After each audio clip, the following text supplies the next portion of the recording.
वजीर-ए-आजम नरेंद्र मोदी ने कहा है कि अब की बार बीजेपी 400 के पार जाएगी।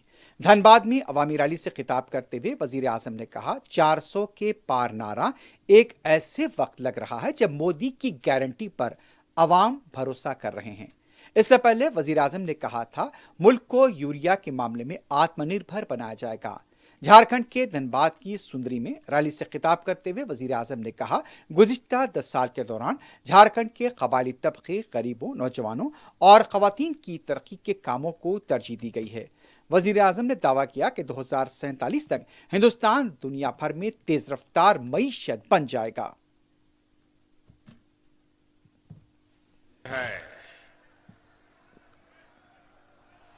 मैं अभी आ रहा था तो वो गूंज यहां पर भी सुनाई देती है और वो गूंज है, अब की बार 400 पार,